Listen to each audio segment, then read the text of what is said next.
Got 152 yards. Should be just a nice, comfortable 9-iron for him. They're going to go nuts when he hits this thing.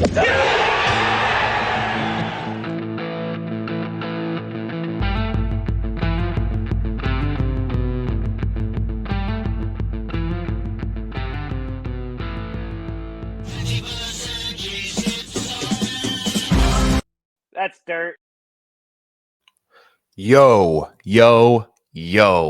Welcome in, golf fans, to the Preferred Lines podcast. My name is Joe Idoni. New season, new intro video, and we are ready for the 2025 year, covering professional golf from a betting and DFS perspective.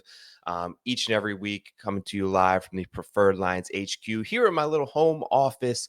Over the course of the next hour, we're going to be doing a deep dive into some course-specific notes, modeling that I have for the Plantation Course at Kapalua, which will once again be playing the host role for the Sentry, the kickoff event to a new year on the PGA Tour. For the first ever time, I'm going to take you behind previously locked doors, giving you an unfiltered and transparent, full access to my weekly stat models. I'll pull those up on screen, course-specific filters, player rankings, lay it all out there, right? Once again, we'll be hosting weekly live guests with professional expertise in either golf betting, DFS, an eclectic group of voices from various media outlets across the industry. Try to bring you a fresh perspective each and every week, but most importantly, they're people that I consider friends and that I like talking golf shop with. This week, soon, in a few minutes, we'll be joined by the incomparable Pat Mayo, a literal Mount Rushmore person in terms of golf betting and DFS content. He's back on the show to start the season for the 2025 year in the Sentry Tournament. Can't wait to talk to Pat, give some picks to win, some early insights on the Sentry just here in a few minutes. But have to mention before we go any further, 2025, the show once again brought to you by the presenting sponsors at the good people over at Rotoballer. The team is unbelievable. We have continued to work this offseason to reinforce some of the stuff that we're going to be doing coming to for the next 45 weeks or so for golf season that seems to be never ending. We are ready. If you have an internet connection, you have free access to this show every week because of the people at Rotoballer. So thank you to them. The team is absolutely stacked. Byron has built next level innovative tools for PGA best ball. He's unbelievable on the DFS side of things. I try to keep it with the gambling side. Spencer Aguiar is probably the most profitable, transparent. The records are all out there, like 7 years in a row, over 100 units a season.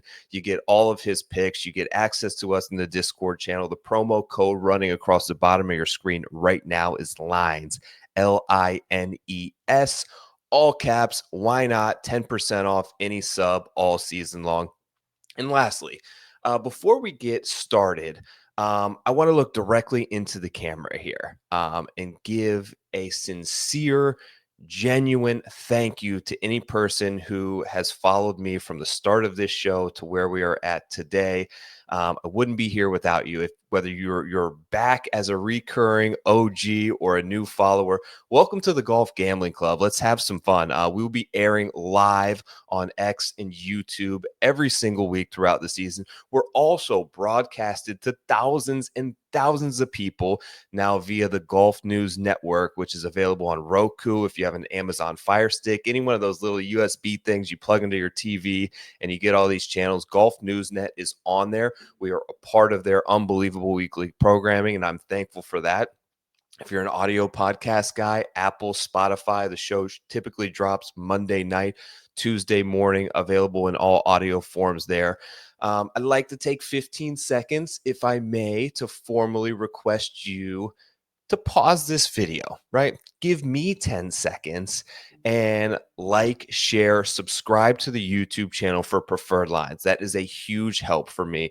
And last but not least, if you have a friend who is a golf degenerate and loves the fun and entertainment aspect of betting on professional golf weekly, do not seek help. Tell them about this show.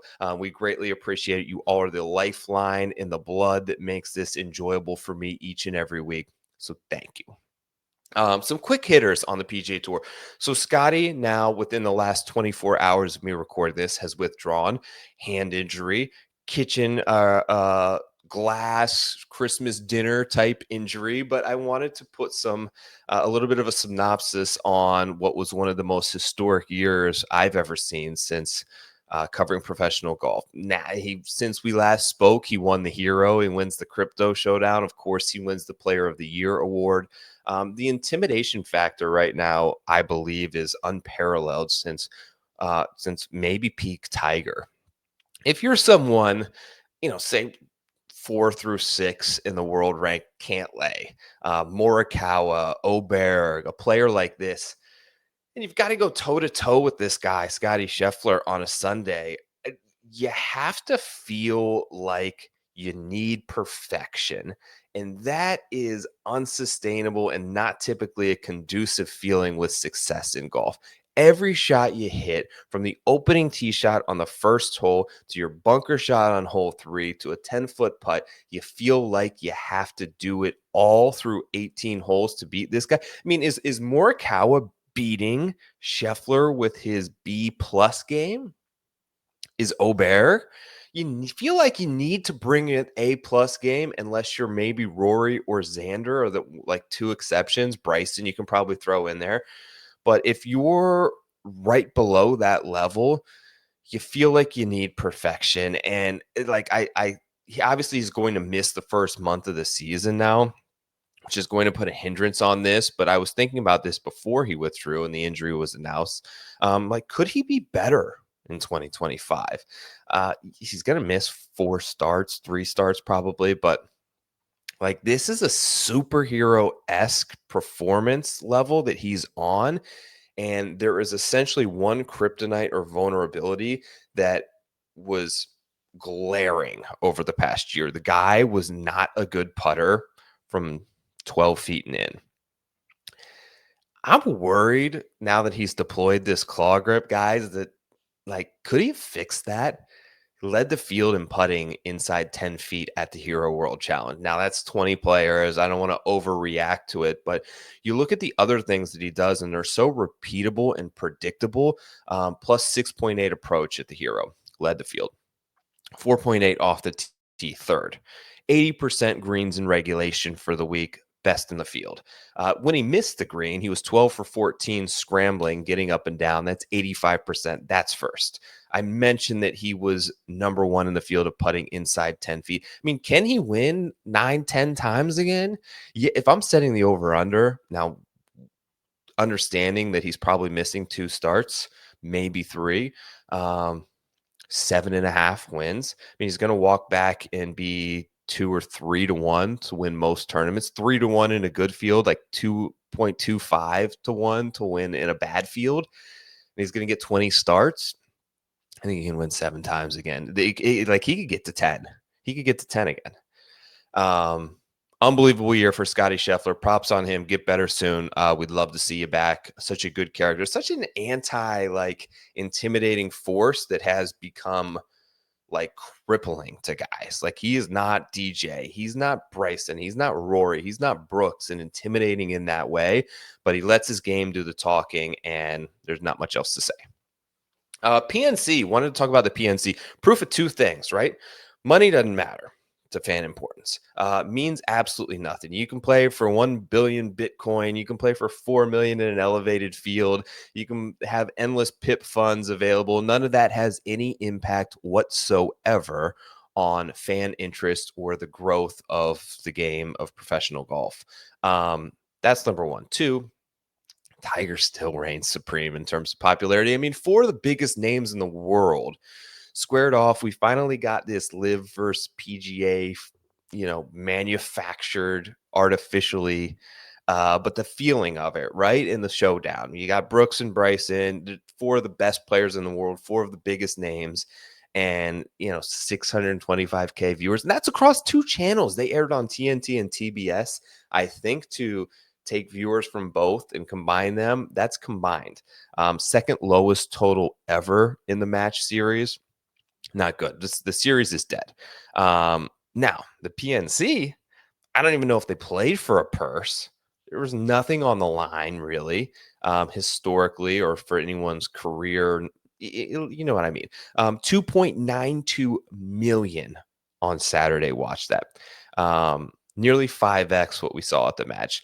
The numbers on Sunday were up 47% as well, while competing against obviously the NFL. I have no idea, like I mentioned, what type of funds they were playing for, but endearing yourself to the fans with you can create palatable rooting interest, and it doesn't have anything to do with money. It can be a father son, it can be family, it can just be Tiger Woods, but that should be at the top of the priority list for the PGA Tour as they built out this new facility and production. This is what fans want, this is what we need, and the PNC is a perfect example of that. Another quick hitter, real quick, and I thought a little bit about this is, the off season has now concluded. And I think there are a number of players who are seeking the answer to this question, and it's how to get to the level and beat Scotty Scheffler. Um, let's start with the premise that the hand injury heals fine, and he's not going to change anything with his swing. Why would he even consider that? Putting is far from reliable in terms of predictability, so you're not going to make up ground with him via the putter. I don't think that's the most probable way to go about this. I think what gives you the best chance of success and the highest probability of success is going after distance, power, speed.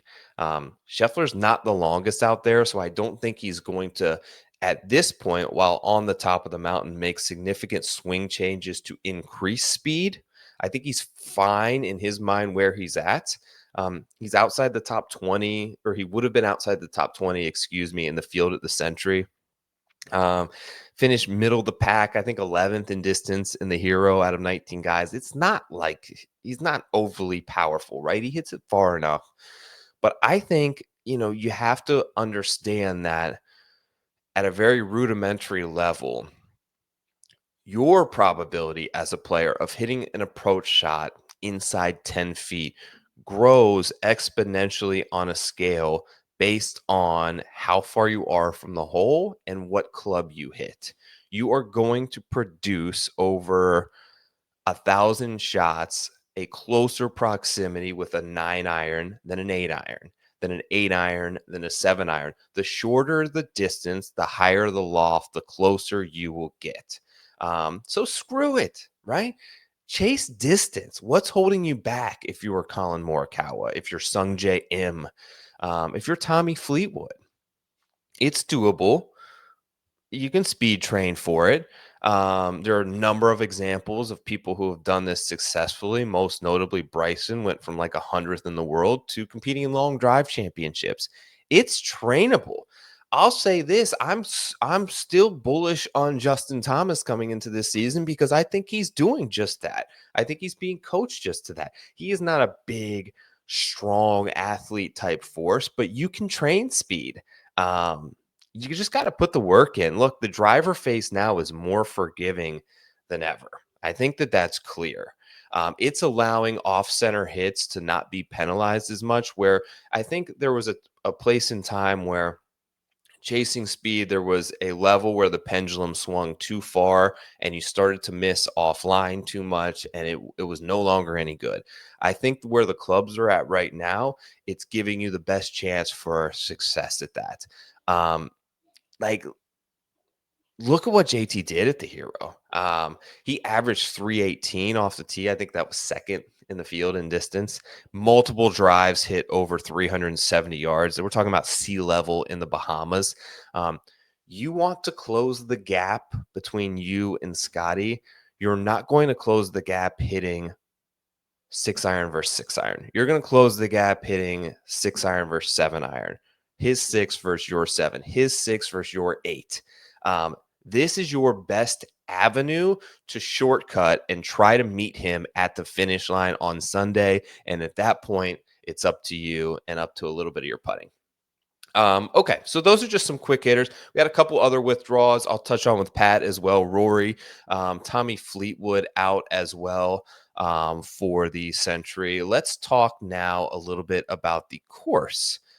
So we have the Plantation Course at Kapalua, once again the host. 1991 Corin Crenshaw design. They came back and did a little facelift in 2019, resurfaced some greens, enhanced some bunkering. Obviously known for the drastic, massive elevation changes and some like unbelievable ocean panoramic views. Built on a former pineapple plantation farm there in off the coast of Hawaii, a few yards short of 7,600, which I believe makes it the third longest regular PGA Tour tournament course of the year. But as we know, that plays significantly shorter. Most of the tee boxes are extremely elevated, meaning you're playing downhill with your tee shot. Many of the fairways we know have these channels and alleyways that will usher the balls to the bottom of the hill. And it essentially, as we know, makes the gaining strokes off the tee a little bit tougher because you can kind of hit it within, like, say, a 30-yard wide and 15-yard long range. Like, you're within this channel, and you're going to basically be playing your second shot from the identical spot. Bermuda grass throughout at the Plantation Course. Greens are slower than PGA Tour standards. The GCSAA says they run about 11. I feel like they're slower than that, but they are massive in size. 8,700 square feet on average makes them the biggest set of greens on the PGA Tour. Um, Difficult, undulating. You will see three putts, tough to judge. Speed is slow, long, potentially 60, 70-foot putts. You're going to get three putts. 93 bunkers on the course, several of which are challenging. Some tight, short grass areas with grainy Bermuda making scrambling around the green tough, in my opinion. Given the undulation and size of the greens, if you miss them, it's not the easiest scrambling course. And I don't know how many people are going to fully like pick up and ride this narrative. Um, but I'm one. I mean, you look at Morikawa essentially blew this tournament because he couldn't chip. You look at what Chris Kirk did, gaining a ton of strokes around the green. I'll touch on that more in just one moment. But watch the wind. Obviously, the main of defense.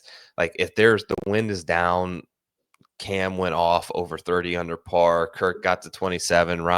Kirk got 27. Rahm 27. Cam 34. Like they're going to get between 27 and 34 under par if there's no wind. You know, most of these guys, when you look at recent winners, did a lot of that damage around the green.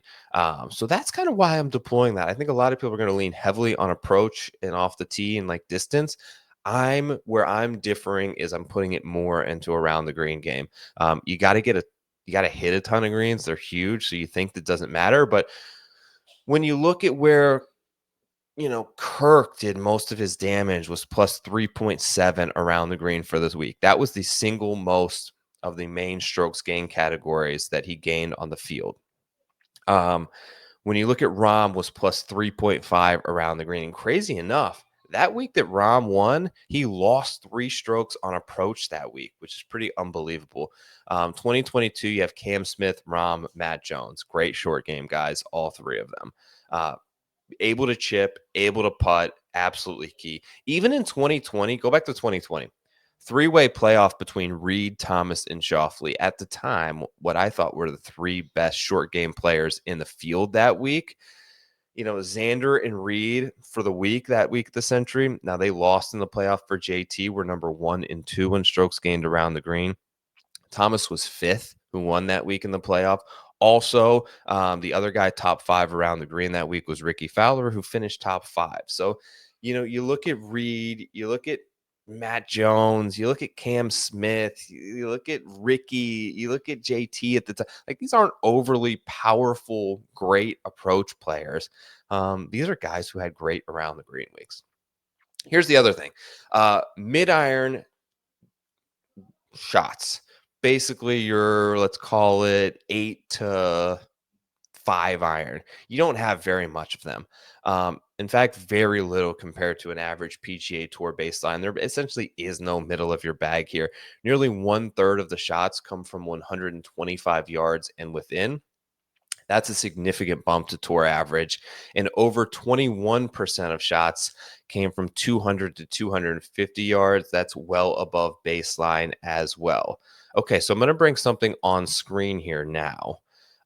This I want to show you, and I'm extremely excited to announce for the year 2025, is I've partnered with the good people over at BetSperts Golf and am now utilizing the rabbit hole. And you can too. I'm going to show you a couple of the filters here. I have a promo code across the bottom right now, Tour Picks in all caps. Get you 25% off any subscription and what I think is the best stat modeling software that I have ever utilized in professional golf. This is kind of how it looks like. And what I'm going to do each week is I'm going to show you the mixed condition model that I have built for the week. But I just want to kind of show you at a very rudimentary level how this looks. And the amount of filters that you have is unparalleled and something that I've never seen before. You can look at so many different categories here. You can look at approach. You can look at par 3 efficiency, miscellaneous metrics. Like this includes all kinds of different stuff. You can do time frame, last 6 months, course regions. You can search based on regions of the country, course types. You have coastal, desert, island, links, mountain, ocean, parkland. You could search course specific stuff. I mean, the amount of different things, apex height, club speed, ball speed, floor to ceiling performance. There are so many the amount of filters that you have here give you the best chance. This gives you the best chance of success. Now, is golf predictable? We know the answer to that. Is DFS predictable? We know the answer to that as well. But giving yourself the best opportunity for success, you got to use the rabbit hole. You can search by field strength. You can search by round, par, event season. Like some players play significantly better toward the beginning of the year than the end.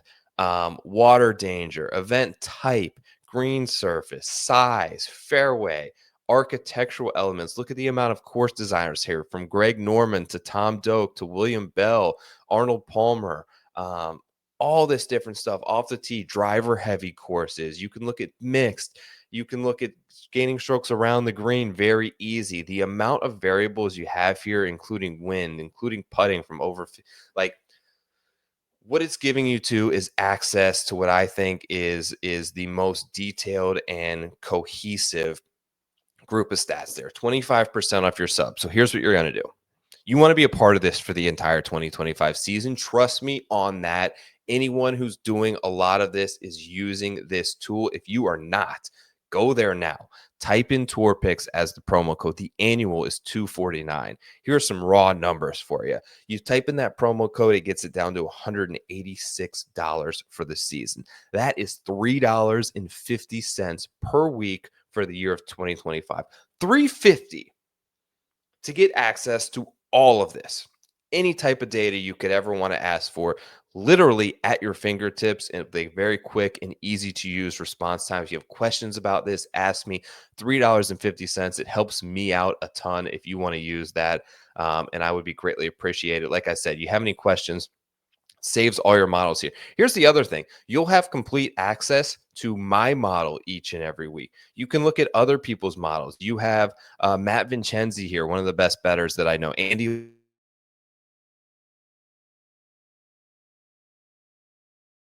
you can literally copy that. I'm going to pull up now my model for the Sentry. We'll go through some stuff. I'll show you my top 10. I've never done this before and given people complete access like this, but here's where we're at in 2025. Give it just a second to pull up here. It's already updated and took the guys out of the field. So Scotty Scheffler, you will no longer see there. But we have Xander, number one guy in my model this week. So here's what I got. I got strokes gain around the green. Scrambling short grass. There isn't a ton of rough. So I have 19% basically. Short game and putting. That's a lot more than I think you will see anyone else put, particularly at this event. Maybe I'm crazy. Maybe that's how I differentiate. Driving distance, 12%. Strokes gained off the tee, 10, approach 15. Putting is right there. Of course, that's sorted with Bermuda grass filters. 3-putt avoidance, basically here. Putting, this is specific to, let me see here. So you can look at the filters. Yes, this is specific to the Sentry. So how do players perform at the Sentry? Who is the best putter in the field at the Sentry? Excuse me. Akshay Bhatia. Now, limited number of rounds there for Bhatia. Let's see how many total rounds. So you have, okay, so it doesn't have total rounds. Bhatia, Fitzpatrick, Poston, Echevarria, Kazire are the best. Here's strokes gained total. This is at the Sentry as well. You could sort here top to bottom. Justin Thomas is your number one player. Fairway, so I did this. So we looked at proximity. I talked about those two important ranges, right? Inside of 125 yards, here's what I'll say about it. I think it's very tough at a professional level to be as predictable, to differentiate from 150 to 125 yards. All three of those ranges, 50 to 75, 75 to 100, 100 to 125, all have significant bumps this week in importance. Yet, like, what's the difference between Christian Bezadenhout and Patrick Cantlay from 100 yards? I would argue very minimal. It can change week to week. Now, what's the difference between Christian Bezadenhout and Patrick Cantlay from 225 yards? That's where you see the gap. That's why that's the only one that I put into the model this week. I want to look at who's best from those specific ranges. So I looked at the last 6 months, fairway proximity from 200 plus. Sam Burns, best player. Max Grazerman is really popping in a lot of these different categories. Harry Hall there as well. You see Bezadenhout, Austin Eckroat. My total model ranks for this week. Here's my top 10. Xander Schauffele, number one. I think he's this, like, if they had margins on this, I would imagine that he's got a significant gap between him and number two. Number two is Sung J M, where he really excels. Obviously, that around the green game, which I put a lot of emphasis on. He's fourth in strokes gain around the green. Pretty good at strokes gain total at the Sentry as well. Pretty good at strokes gain total over just the last 75 rounds as well. Seems to be in pretty good form. Patrick Cantlay is number 3. Sam Burns, number 4. Burns is an interesting one. I don't really know what to do. He's got a good betting price. Maybe I'll talk through it with Pat here in just a few minutes. Interesting one on Burns. Hideki. Hideki is number 5 in my model this week. Interesting kind of splits here. So he's 13th in strokes gain around the green, but scrambling from the short grass, he is number 1, which I think is important. You want to look at a total flip of that, and you get to Justin Thomas, number 1 in strokes gained around the green, 51st in scrambling from short grass. We saw that really plague him a good bit at the Hero. Like, he was literally chunking chips off grainy Bermuda around the greens. That's a problem. So I think the Bermuda aspect of it may be something that he's struggling with. It's also, when you look at scrambling, you got to hold the putt. So you can hit it really close in strokes gain around the green, but you got to hold that putt. That's a big split that I think is pretty noteworthy there on JT. Benny On is at 7, likely because of this sort of off the tee prowess. He's really good at short grass scrambling as well. Number 3 in the model, number 1 in distance. So you get his pop there with the power. Morikawa is 8th. Russell Henley, 9. Eric Cole, 10. I think what's notable there is 3 really short hitters. There you see there are going to be guys that you don't have to have a lot of fear for. In terms of power, you look at 7,600 yards, and if you want to factor that in too much, but you start to get to some of the approach stuff, you start to get to some of the putting stuff, and you look at some of their numbers historically here, that's where you get my sort of 3 guys that are short knockers rounding out my top 10 for the week. That's an inside look at my rabbit hole. That'll be available each and every week on this show. Hopefully, hopefully they will consider posting my model as well with some of those other ones. But you're going to get all of that access, 25% off throughout the season. Sign up for the annual. Like, it's the best deal, $249 for the year. Like I mentioned, brings it down to under $190. $3.50 per week. I would greatly appreciate it. It would help this show. It will help you have more success in 2025 than you ever have before. All right, let's hit some bets.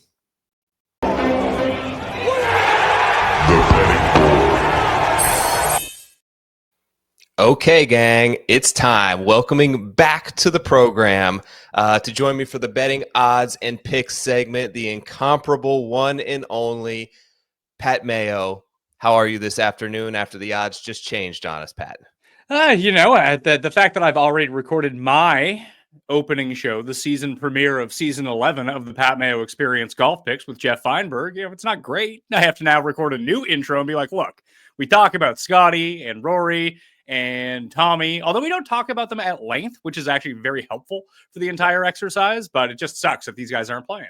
Yeah, it sucks that they pulled out. At least they've given us a little bit of time now to readjust with some new active odds. Before we get started, Pat, what went right and what went wrong for you in betting in 2024? I didn't have a great year. How about you? What would you change? I guess a resolution for this season. I would have liked to pick more winners because that would have really helped me. I missed the mark a lot this year. I just kept picking the wrong ranges. The week that I went to the 50 to 100 range, it was Scotty who won, or it was the 22 to 1 guy. When I tried to go up the board, every time I felt like Scotty came and just took away all my bets. And even the one time that he didn't, he still almost did. Like having Taylor Moore in Houston, I thought that he was going to win for me at triple digits. He did not. I had Bhatia at the Sentry to kick off the season. Now, when you look at his result, he came, I think, T13, something like that, but he was very much in the mix going into Sunday. I had all of these runners at triple digits, probably 6-7 times throughout the year. And I think it was the first time ever that none of them actually came through and won for me. Now, it was a very profitable year in betting because you were with me when I hit 2 gigantic parlays at the Masters. Huge, yes.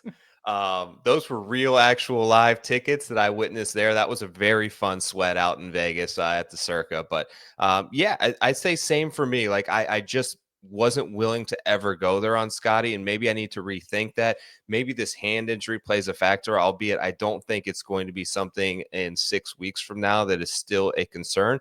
But I think adjusting a little bit of strategy, I stuck with the range that had always proven to be pretty successful for me in that 30 to 40s meat and potatoes range. And we just didn't have a lot from that. Now I had a ton of second places. I don't think it's time to completely overhaul anything. But when we look at, I'll bring the odds board up now, which is active with 2 of the 3 big names out. Obviously, the injury to Scotty Scheffler, Rory just doesn't ever like going to Hawaii. So we're left with Xander Schauffele now, who is plus 475 and the prohibitive favorite to win. Do you think that there is value to be had with betting someone like Xander, who's had great success here at a number just shy of 5 to 1? I don't think so, because you have to remember the years that he won, the field only had around 39, 38 players in it, and it had nowhere near the level of quality from top to bottom, because that's what we've seen. Now this field has expanded to 65, only 60 guys in the field this week, is that the top 50 in the FedEx Cup standings get in, the top 50 players on tour last year who are all playing. Previously, it'd be the guys who you don't expect to see. If you go to the very bottom of the odds list this week, your Peter Malnati's, Rafael Campos, you'd have 8 or 9 of those guys of the 39 guys anyway in the tournament. So I just think this is a much harder tournament to win overall because of the quality of field.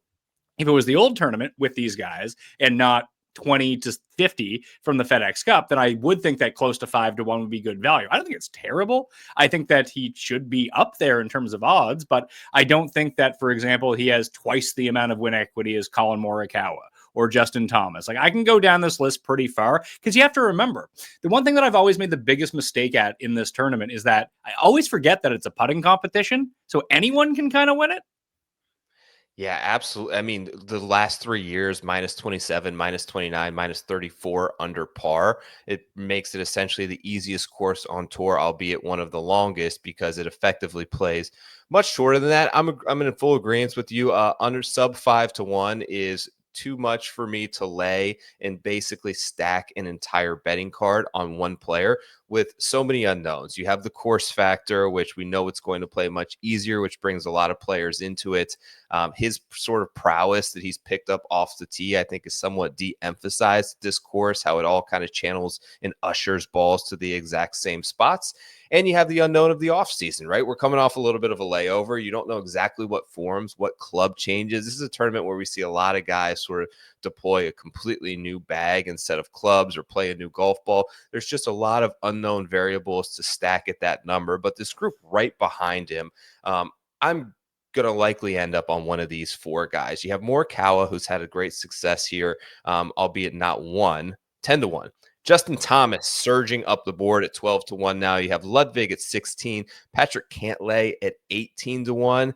I'm inclined to, I feel like I have Cantlay, Oberg, and Thomas pretty evenly rated, Pat. So I think I'm just going to take the additional couple of points and suck it up and take Pat Cantlay here. How do you feel about that? I actually don't mind it, only because this is basically the same price that he was going off in majors 2 years ago. And this is a spot where, well, I guess the one problem would be where he does head up this player committee, that he might have extra obligations rather than just being there and chilling in Hawaii for the day. Because, I mean, we've even seen him be very upset on the tee box. Who could be mad at this tournament? He is the one guy who has ever been mad at this tournament. I actually don't like, out of all of these guys, Justin Thomas is probably my favorite, because I think that he can put everything together. Obviously, he's had success here before as well, and we're all expecting a big bounce back from him, but I'm not even super interested in him. I'm interested in the guys down the board. Okay, I agree with you on JT. I really was hoping that there probably was something around the 16 mark before those other 2 guys were out. Missed it. I think 12-1 is a little shy for me. 2 wins here, obviously, for Justin Thomas. 1 in a 3-man playoff in 2020, I believe, was Xander and Pat Reed. Also 1 in 2017. Has had a ton of success at this event. And I love the fact, Pat, that he's really, and I talked about this a little bit earlier in the show, but he's really chasing speed. And I kind of like it. There used to be this notion where you don't want to swing the pendulum too far in just chasing distance because things start to go the wrong way. Obviously, we know the fairways are so wide here, but the clubs are so forgiving, and the sweet spot is essentially the entire 460 cc's of the driver, where I can't really think of many guys who have like openly chased getting faster and getting longer, and it had like gone poorly in recent years. So he was hitting it, I think, the second longest at the Hero, like 319 on average, hit a couple of 370-yard drives. I think this is the way that he can close the gap on players like Xander, like Rory, like Scheffler, is that if he can get longer than them, maybe not Rory and Xander, but if he can get longer than Scotty and start hitting 9-irons when Scotty's hitting 8 or 7, I think that could be a huge advantage for him. I love what he's doing. Too short of a number for me to chase, so I think that I'm going to ultimately end up on Pat Cantlay. Well, I don't really think that's the thing with Thomas, though. I mean, yes, that will benefit his game, but other than Scheffler, like closing the gap with Scheffler is almost impossible because he's so good at everything. I mean, he's one of the longest players, yet he's one of the most accurate players. I don't really feel like distance was the thing that was holding back Justin Thomas, because he was just as good with the 6-iron in his hand as most guys were with a pitching wedge. It's just he couldn't putt. If he could just fix his putter, I think he'd be fine. I just think that's harder for him. It's clearly something that he's struggling with. I think that a little bit of speed training in the off season, it's easier for him, I think, to go out and pick up 10 yards than it is to pick up 5% putting inside 10 feet. I would love for him to do that. And you're right. It's his clear deficiency and vulnerability, as is with Scheffler, who seems to have kind of fixed it by going mallet and now claw. Scheffler led the field in the Hero putting inside 10 feet. If he's good at short range putting, forget about it. Like, nobody's got a chance. But it's just, I think, an avenue that I'm excited for him to continue to explore. Speaking of injuries, this next range, Hovland looks like he broke his toe on a bedpost. We've all been there in excruciating pain in the bedroom while walking around in the dark at night. Victor's 22-1. It does seem like he still is intending on playing. He's in Hawaii now. Sungjae Im, who actually rated out really well, second in my stat model this week, is 22-1. Hideki's 22-1. You get Tony Finau here at 30. Sam Burns, Corey Connors at 30-1. Anyone in here that has piqued your interest? Sam Burns was the one who rated out really highly for me, weirdly enough, although he's never really had much success this tournament. It's, again, if I'm going to think about this in terms of who's going to be good from 150 and in, because as you mentioned, although it's a longer course, it is a par 73, and it's also like, it's not extreme elevation, like they're not playing in Vegas, but the ball travels a little bit farther than it would at most courses, and there's just so much undulation at this course. Most of it, frankly, is downhill. Like, you walk up to a lot of the tee boxes and then you hit down. So driving in itself is going to be a lot farther. the fairways are gigantic. You're not going to, if you start missing fairways, you're absolutely cooked. But even someone like Akshay was able to really get himself into the mix last year, and he's one of the shorter guys in this field. So I don't think that driving distance, unless you're playing with DJ that year, he was able to drive every green with the wind at his back, really makes that big of a difference. So I think it's going to be wedges and putting, and there are very few guys in this field who are better from 150 and in and actually make 20-foot putts than Sam Burns. Absolutely. And the other thing about Sam Burns that I really like, so you're going to have a disproportionate in terms of more shots inside of 150 yards than you would at a baseline PGA Tour tournament. The thing is, the middle of your bag is you almost don't hit any of those clubs here. You're either hitting wedges and short irons, or there's also a larger percentage of shots from 200 yards plus here than there is in an average PGA Tour tournament, because you have several long par threes and some of those par fives come into play also, where you have 240 in. Sam Burns, the number one player in this field I have in proximity to the hole from 200 yards plus, coming from the fairway, because you're almost always coming from the fairway at this golf course. Number one in the field. So I think good wedge player, really, really good long iron or say 3-wood player, aggressive at going for the greens, makes a ton of putts on Bermuda. I think it's a really good bet there. And like you, I was kind of shocked when I initially ran a stat model to see how high he was up on the board. Yeah, and fusing it with putting has really been the key for me this week. Like Wyndham Clark is another one who rates out really well because we've seen him win that type of tournament. Like, why is this so dissimilar from Pebble Beach? Honestly, I mean, the greens are 8 times the size, so you need to be able to hit those greens in order to make those putts. But what we saw Wyndham Clark do at Pebble, I think can really translate very well here. Like, you're hitting a lot of short wedges, like you mentioned. Probably, like, I would guess that Pebble and this course probably have a similar number of shots from 125 and in. Makes sense. Yeah. Just it's crazy because there's probably 600 yards of difference on the scorecard, but you're right. We're probably hitting a very similar amount of shots with your pitching wedge. So with those two things being equal, and like we saw Steve Stricker have so much success here, Zach Johnson, Jordan Spieth, guys that played well at the John Deere Classic. And I always just attributed that to, well, there's a lot of wedges, but also there's so much undulation. There's no even lies on these fairways. And I completely overlooked what do those guys do really well? They make a ton of putts. Yeah. All of them. Exactly. Brian Harmon was another one who I was surprised looking back at years has had, a decent amount of success at this golf course. I like Burns there. What about Tony Finau? Any interest in Finau? Do you still feel like there's questions looming out there on whether his commitment to the PGA Tour is still intact? I never bought into that to begin with, although people seem to say it was a certainty, but he's hurt. He has something wrong with the meniscus in his knee. So between him and Victor, I'm just not going to bet injured guys. I'm not even getting a discount on them being injured. So I wouldn't want to bet them anyway here. So I just pass on those. I think from that range, like I mentioned Burns, I mentioned Clark. Akshay I can get behind because he's my guy and he putts really well on slow greens, and these are really slow greens, and there's not a whole lot of chipping at this course, which is nice for Akshay because he's not very good at chipping. But Thigala is right there as well. He was second last year, and he kind of fits the mold of all of this, where he's very good with his wedges. He's good with his long irons. He kind of sprays it off the tee, but he hits it a mile, and he can make the putts. And he's 40 to 1. Right. I similar thinking. I took Thigala 40 to 1. He's kind of has this. He's gotten much better with the short game. And you mentioned like the around the green stuff. You hit a ton of greens here. They're massive. It doesn't really come that much into play. But I think that's kind of one of the things that I actually am throwing into my model that maybe differentiates mine from some other ones that have run out there is just going back in years past in my notes. Rahm gained a ton of strokes. Rahm actually lost strokes on approach the year that he won here and gained a ton around the green. Chris Kirk gained a ton around the green. The year before that, it was Cam Smith and Matt Jones and Rahm, all really good short game players. I remember when Colin Morikawa kind of blew this tournament, he was essentially just chunking chips around the green and not making it. So while you don't have a ton of around the green shots, I think that they're difficult. It's really short, grainy Bermuda. You're hitting into massive greens with a ton of undulations. You've got to hit them close. And I think ultimately players end up gaining a lot of strokes around the green here. So I'm looking for guys who are kind of proficient at that. And Thigala was one of those guys that piqued my interest. The other thing about Sahith is looking like now at his sort of brief, but we do have a good bit of history from him. plays the same courses well a lot. He plays Heritage really well. He plays Phoenix really well. He plays the Fortinet or the Pro Core really well year over year. His second place at this event last year, I'm hoping will kind of bring him some confidence.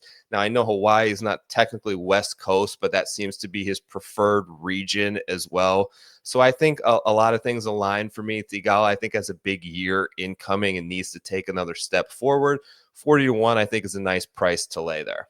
Yeah, that could be where I start my card this week. I'll see if I can get to Burns. I'll see if I can get to Wyndham Clark, but Thigala piques the most interest for me at 40-1. And honestly, after that, like, I have so many losers that rate out so well for me. Like, Harry Hall is like the nuts this week in terms of how he's playing. But it's so hard to judge, especially at this time of year. Correct. Where you have these players who've been playing swing season events versus the ones who haven't. Either they've been resting, they've been playing in the Hero, or they went over to the DP World Tour and played in the championship over there, where we don't really draw a ton of data from that. But those fields were obviously far more difficult, whereas Harry Hall has been playing in the Worldwide Technology Open against a bunch of losers who can't play in this tournament. So it's difficult to parse how meaningful those are, but he is playing really well. And primarily, he's putting well and he's chipping well, like you mentioned.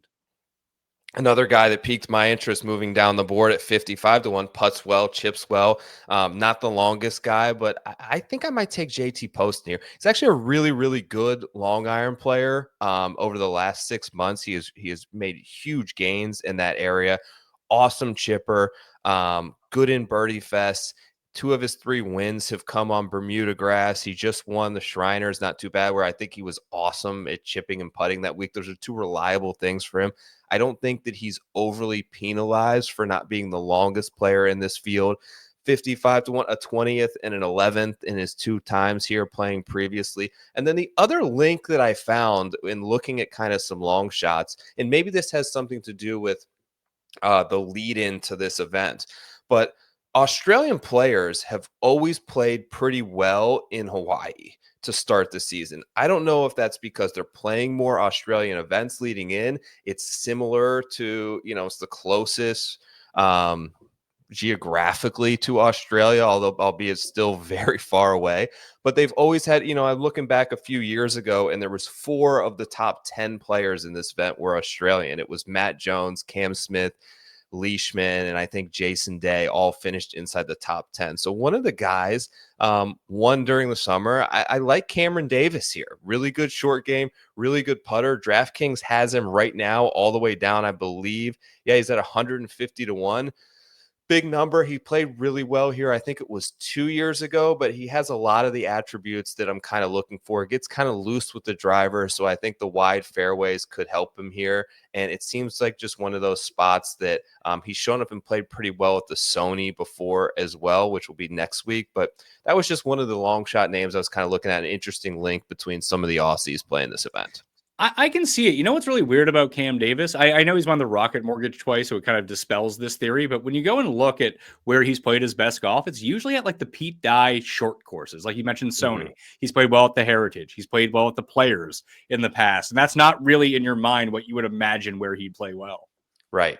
Yeah, you're correct about that, because he's typically a very aggressive player. So a lot of those places where you are encouraged to club down off the tee, he's actually found a little bit more success on the tighter fairways.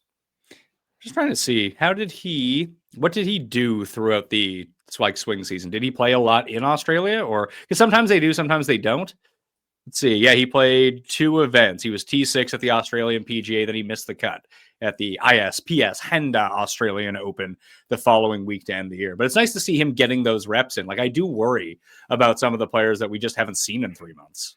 Totally. He's getting reps in, and he is like, his incoming form is one of those guys where it is all over the place. Like coming into the Rocket Mortgage win, he was terrible. 48th of the Travelers, miscut 50th. There was no real signs there glaring that, he's going to pop again. Missed the cut at the Wyndham, where I think he was one of the favorites. FedEx St. Jude, he's T40, and then all of a sudden a fifth at the BMW. So a lot of his performances kind of come out of left field.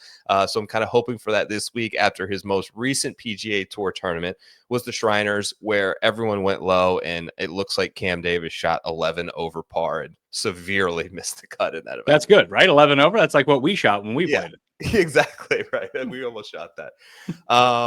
Anyone else? What about, I wanted to ask you, I've seen a lot of people in early love on Jake Knapp. He played well in that Grant Thornton event. He rated out, full disclosure, dead last in the stat model that I ran. But I think there were some really big numbers. He's down to 75-1, clearly kind of getting steamed. I think it's because of, the wide fairways and maybe some Mexico links there in terms of length and distance and how easy the course plays. I'm not there at 75-1, but are you one of those guys that got an early good price on him? I'm not. I do not have access to bet on DraftKings Sportsbook. I've just been loading up on Knapp on Underdog because I actually think he's a terrific pick for over there if you think he can be okay this season, because there's so few people who are playing in this event that are also going to play in Mexico. And I'm assuming that he's going to go back to defend his title because he doesn't have full signature event status. So he needs to have some decent results to play himself into the majors and into those tournaments. So it'll be interesting to see how he picks his schedule. And in the Mayo Media newsletter, and I'll have a show up on this on Sunday on Mayo Media Network about how different drafting in PGA best ball actually is versus what common logic would dictate. Hey, I want the best players. No, you don't. You don't actually want the best players. You want the players who are going to play the most, split between the good tournaments and the bad tournaments, which is really weird. He's one of the leaders on that list who just might pile up a bunch of starts. Obviously Sung Jae would be up there as well. But for me, down in that level, I like posting along with you. And he's had a lot of success here relative to being JT posted. Herman is another one who's down there at 70-1. I love Nick Dunlap this week. Why not Nick Dunlap? Maybe he's just really good. One of the best. I mean, we've seen a better rookie season in a long time with 2 wins. It's been a while. And where did he, and think about the tournaments where he got his wins, birdie fests. Yes. Nothing not to love about Nick Dunlap. There's a couple of TGL guys starts here next week. I know we recorded some early shows. Any new TGL leans? I mean, I tried to get in touch with the TGL. I was trying to get you press passes, but they're just not responding to anyone right now. I think they're in full. We just need to get this off the ground and the first broadcast, get it going.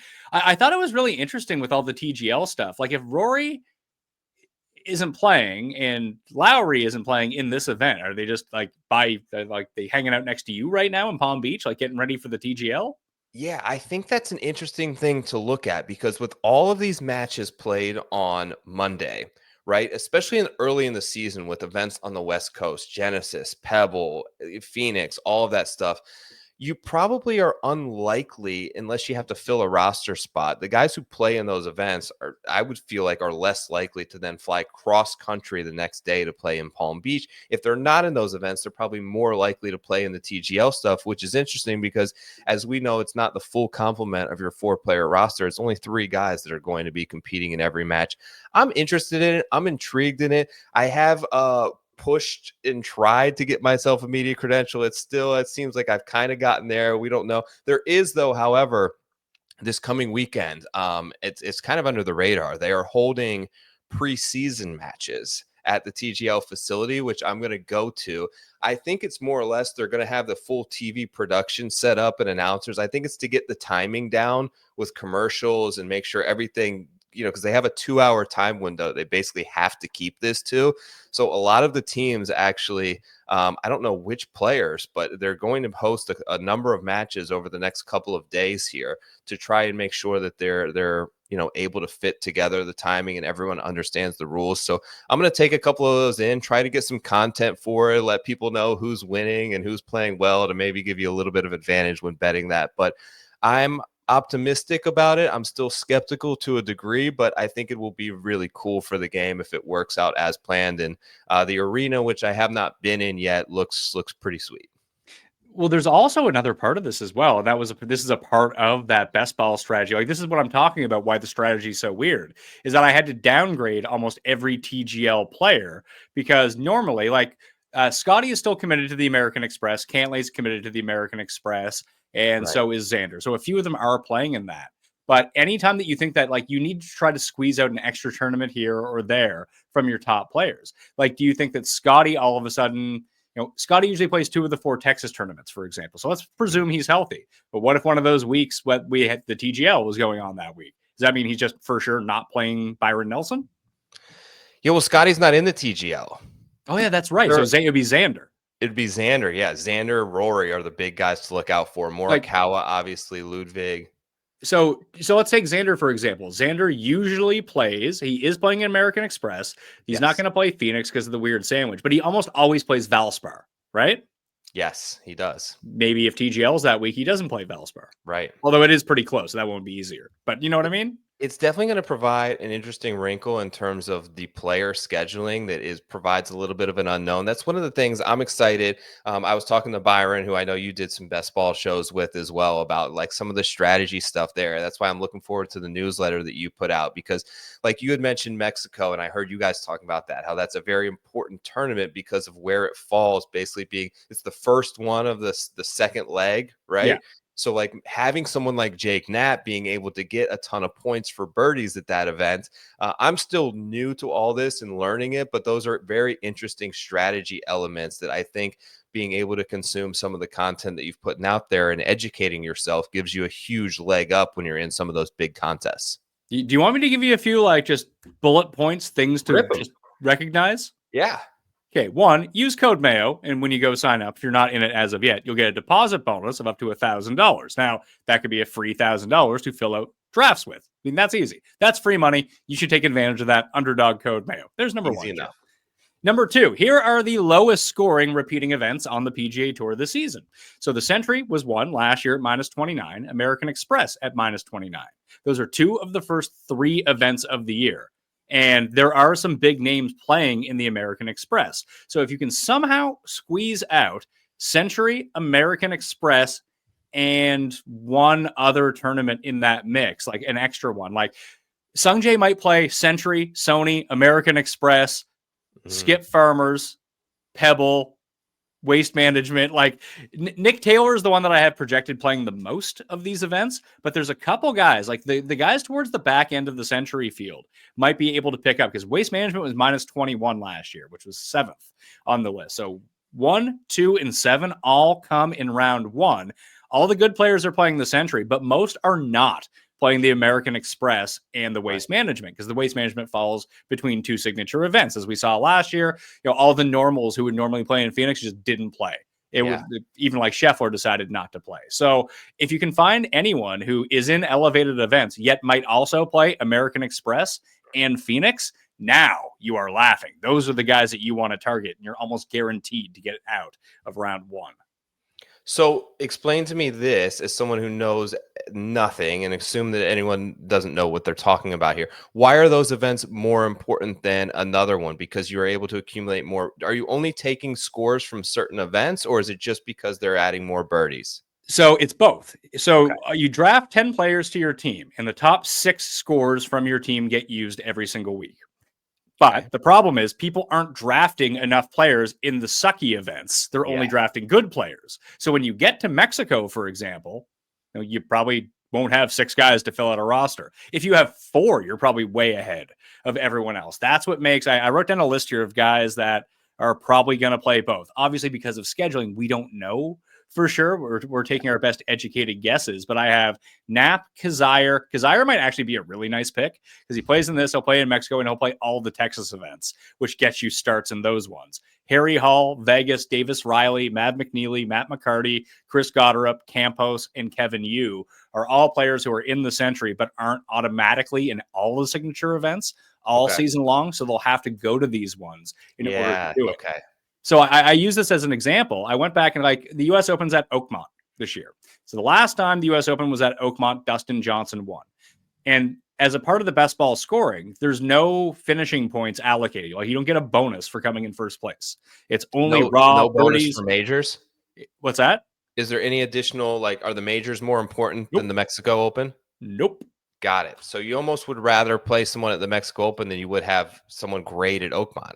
So Dustin Johnson won at 4 under. So I retroactively went and calculated his score for the 2016 U.S. Open, and he had a really nice week. He even had a bogey-free bonus in the first round. Like, Dustin played awesome that week. He had 98.5 points at the U.S. Open, first place. There were 4 guys who were under par. Last year, Davis Thompson won the John Deere Classic, which would be like a few weeks later, at minus 28. All 77 players who made the cut at the John Deere Classic finished at -4 or better. So I didn't even take Davis Thompson. I took Rico Hui, who came T26 at the John Deere Classic. He scored 134.6 points. Wow. So the guys that come top 30 at the stupid events will outscore probably the winner of a lot of majors. That's amazing. I think that that's an awesome strategy thing that I would assume that most people playing, there's a portion, right? There's a portion of the audience that just does not understand, and they're drawing dead, and they're probably going by OWGR or ADP or something like that, and just drafting strictly based off that. So eliminating those contests, especially in ones where there may be a layover, gives you an extreme like plus EV situation there. Yeah, and where it's not even 50% full as of yet. So a lot of the people who are doing the drafts now, like previously, are kind of in tune with what not necessarily, I don't even know if it's the proper strategy. Like, there's a proper strategy to not win. Like, if you just draft Rory in the first round, like Rory's like the worst pick you can make because he's not playing the Sentry.